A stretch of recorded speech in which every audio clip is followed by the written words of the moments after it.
नमस्कार,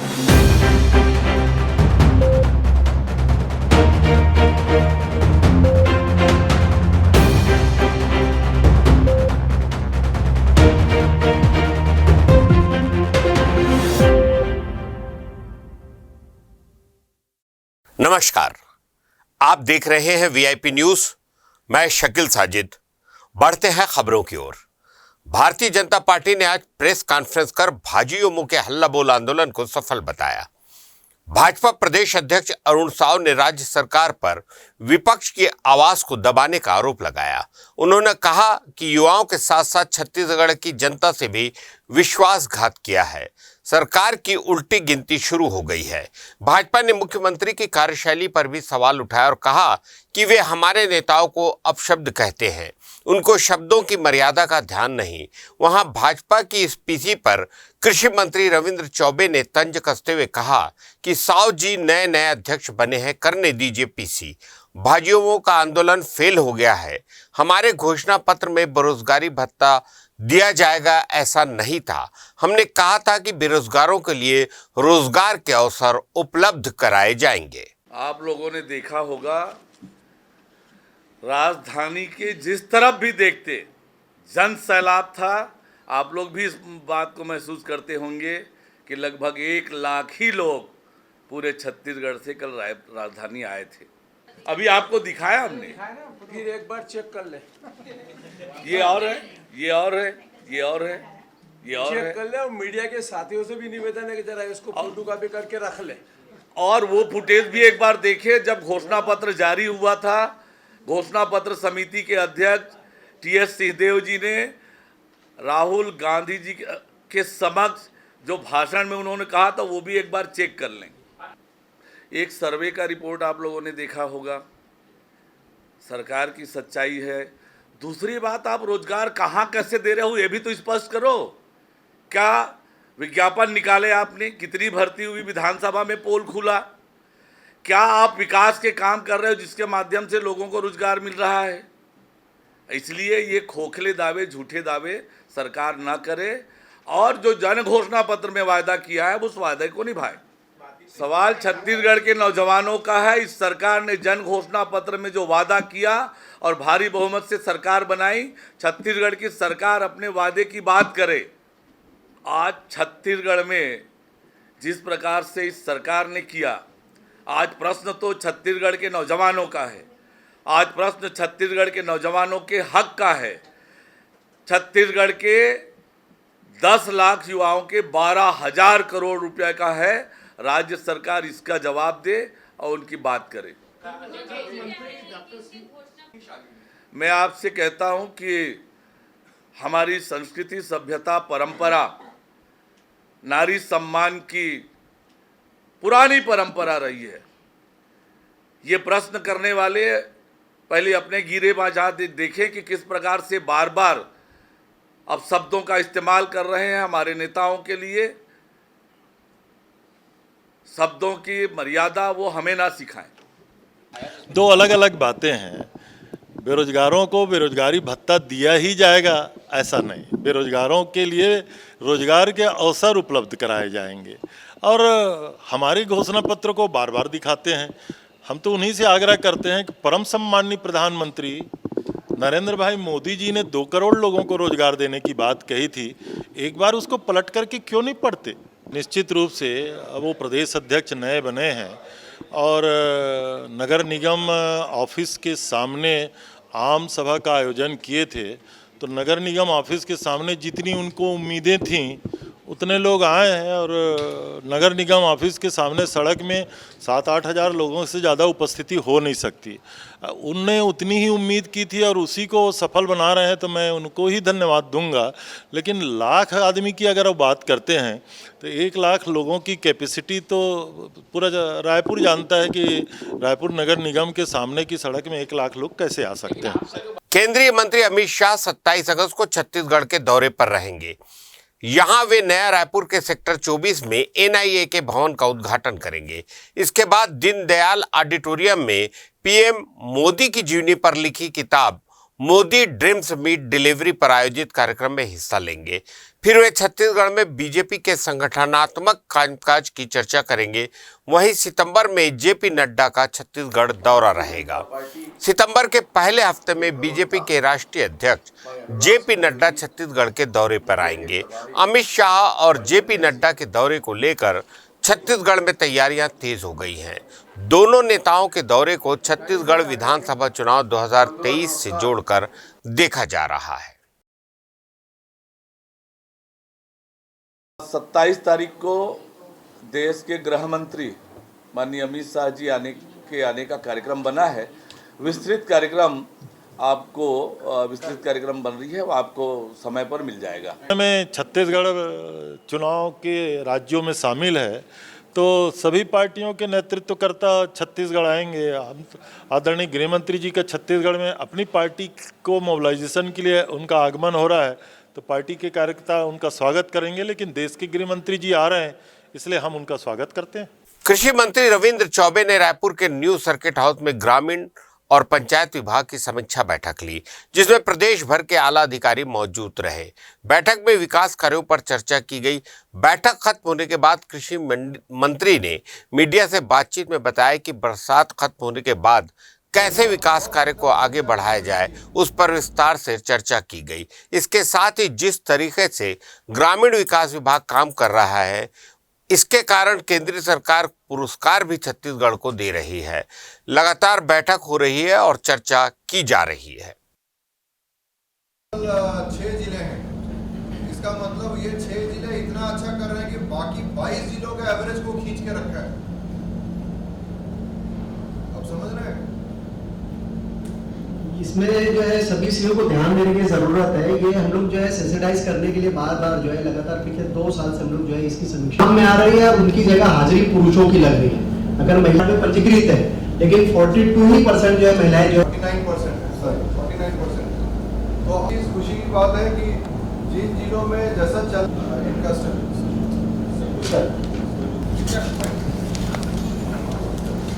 के पूरे प्रदेश के सभी जिलों के जिला पंचायत के मुख्य कार्यपालन अधिकारी और उप संचालक पंचायत और हमारे सभी वरिष्ठ अधिकारियों के साथ अभी हमने समीक्षा बैठक 2 दिन से, कल भी बैठक का आयोजन था और आज भी लगातार ये बैठक चल रहा है।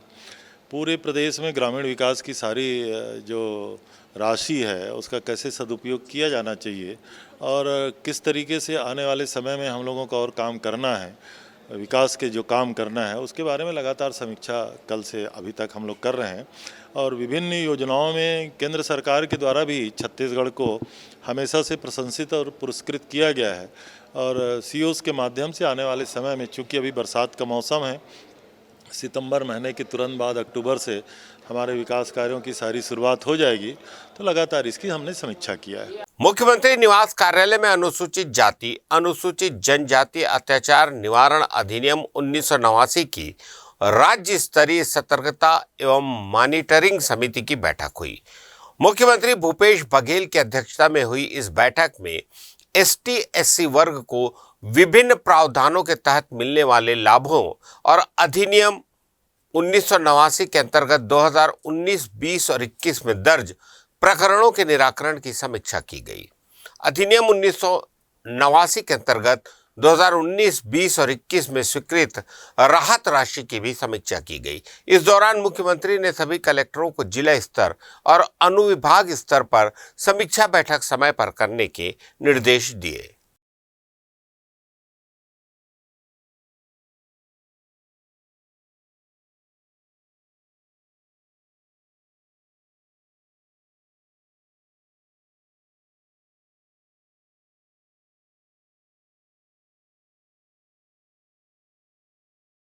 रायगढ़ में आंदोलनरत कर्मचारी फेडरेशन ने आज न्याय महारैली निकाली। 2 सूत्री मांग को लेकर कर्मचारी फेडरेशन विगत 4 दिनों से कलम बंद, काम बंद हड़ताल पर है। आंदोलनकारियों ने हाथ में मशाल लेकर अपनी आवाज बुलंद की। हमारी एकता जिंदाबाद, कर्मचारी अधिकारी फेडरेशन जिंदाबाद, कर्मचारी अधिकारी फेडरेशन जिंदाबाद, भूपेश सरकार होश में आओ, भूपेश और मैं कहता हूँ कर्मचारी देना होगा 34% DSO किसी से देना होगा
तुमको देना होगा तुमको देना होगा तुमको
हमारी मांग है जिंदाबाद हम अपना अधिकार मांगते हम अपना अधिकार मांगते। प्रदेश भर के अधिकारी कर्मचारियों का अनिश्चितकालीन हड़ताल जारी है। इसी कड़ी में आज पूरे प्रदेश भर में अधिकारी कर्मचारी मशाल रैली निकालकर प्रदर्शन कर रहे हैं।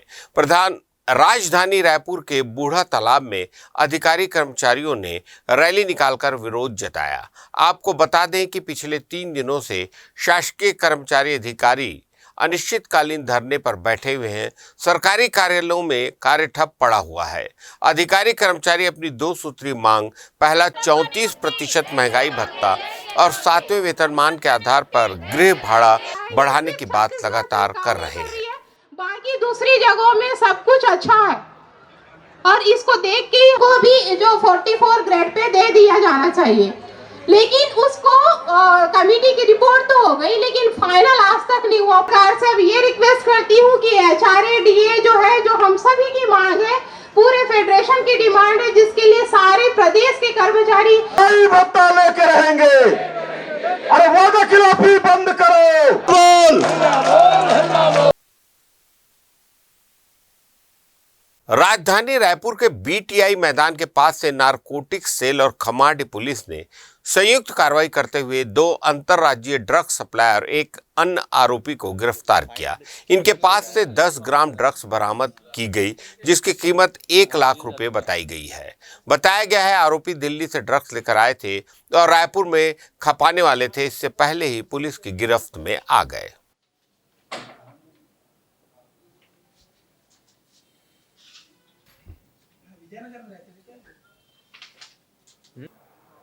तीन तभी मिले कि डिलीवरी हो गई थी। बेसिकली ड्रग्स का काम पूरे इंडिया में ये लोग करते हैं। एक सूचना मिली थी कि थाना खमाडी क्षेत्र में BTI ग्राउंड के पास एक सियाज कार में कुछ लोग ड्रग्स सप्लाई करने के लिए आए हुए हैं। इस पर जो है ACCU की टीम को रवाना किया गया था। टीम के द्वारा जब जाकर सियाज कार की चेकिंग की गई तो उससे हम लोगों को 10 ग्राम जो है ड्रग्स मिला है, जो कि MD ड्रग्स है बेसिकली। और इसमें 3 लोगों की गिरफ्तारी हुई है। इसमें 2 लोग दिल्ली के रहने वाले हैं, गौरव सहगल और आकाश भारद्वाज। और आकाश भारद्वाज पहले भी जो है बिलासपुर में ड्रग्स के मामले में जेल में रह चुका है। और एक जो लोकल व्यक्ति सौरभ अग्रवाल, उसकी भी इसमें गिरफ्तारी हुई है। पूछताछ में पता चला है कि इन लोग दिल्ली से किसी नाइजीरियन से ड्रग्स लेकर आए थे। तो आगे इसमें जो है एक हो सकता है कि नाइजीरियन की भी गिरफ्तारी की जाए। हाँ, ये दूसरी तीसरी बार आने की जानकारी मिली है। पूर्व में भी लोग रायपुर आ चुके हैं, तो उसी सूचना पर जो है कार्रवाई की गई है। राजधानी में अपराधियों के हौसले बढ़ते ही जा रहे हैं। आए दिन बेखौफ होकर लूट डकैती जैसे वारदात को अंजाम दे रहे हैं। महज 2 दिन के भीतर ही 2 बड़ी वारदात को राजधानी के गंज थाना क्षेत्र में ही अंजाम दिया गया। इसका वीडियो भी काफी दिल दहला देने वाला है। बहरहाल दोनों मामले में पुलिस मामला दर्ज कर पाई है और अब तक अपराधी पुलिस की गिरफ्त से बाहर है।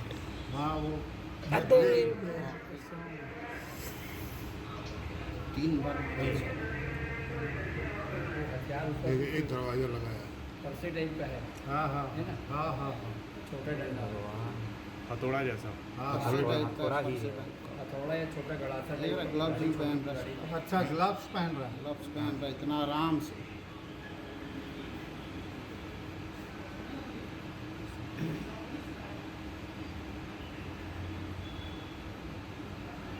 अच्छा ये अंदर है। ये पकड़ाएगा तो इससे पर्सनली मिलेंगे अपन।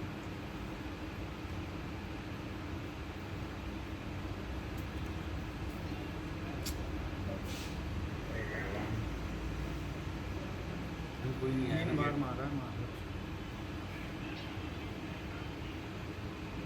ये पर्स उठाया गया?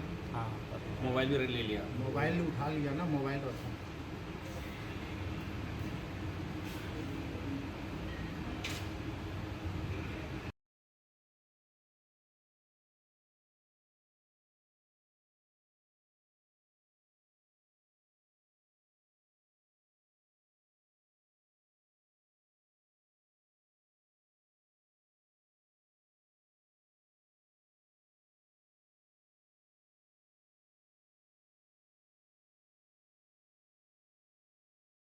गंज थाने के सामने में डागा पेट्रोल पंप, उसके सामने में कम से कम 35 साल 40 साल से एक दुकानदार बैठा वृद्ध आदमी है।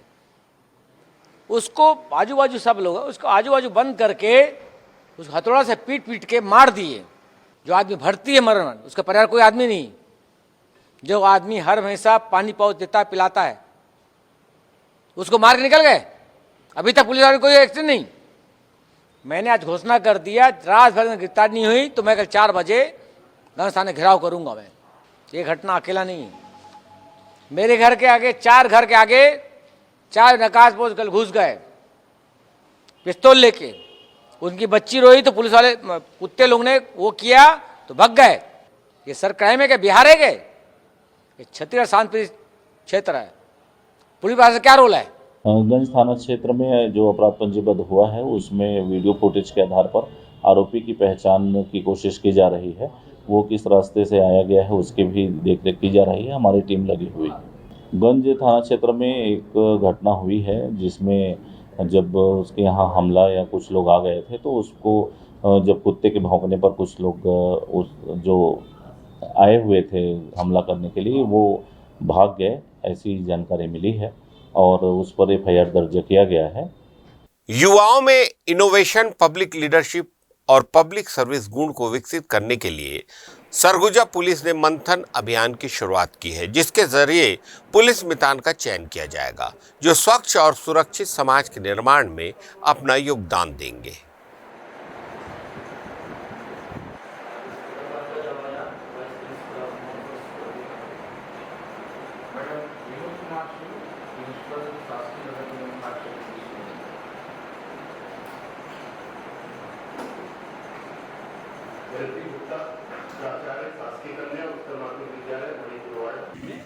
वही एक बार उस आदेश को अपना बोल दी कि सरगुजा पुलिस में पुलिस अधीक्षिका मैडम के द्वारा लगातार जिले में कानून और व्यवस्था की स्थिति बेहतर हो, इसके लिए लगातार नए नए प्रयास किए जा रहे हैं। इसी क्रम में मंथन कार्यक्रम की भी शुरुआत की गई है, जिसमें जिले के सभी स्कूल कॉलेज के जो नवयुवक लोग हैं और नवयुवतियाँ हैं उन्हें एक साथ जोड़ने का प्रयास किया जा रहा है और उन्हें उस प्रकार से ट्रेनिंग दी जाएगी या इस प्रकार से उन्हें सिखलाई दी जाएगी कि वो ज़िले में कानून व्यवस्था को बेहतर करने में पुलिस के सहयोगी बन सके। और इसके लिए एक गूगल फॉर्म भी जनरेट किया गया है जिसमें कोई भी वॉलंटियर के जो बनना चाहते हैं इस पद्धति में, इस प्रक्रिया में, वो अपना नाम दर्ज करा सकते हैं उसमें और उनका स्वागत भी रहेगा और इस प्रकार से कानून व्यवस्था को बेहतर करने का एक प्रयास किया जा रहा है। आज की बुलेटिन में फिलहाल इतना ही। ताज़ा तरीन खबरों के लिए देखते रहिए वीआईपी न्यूज़।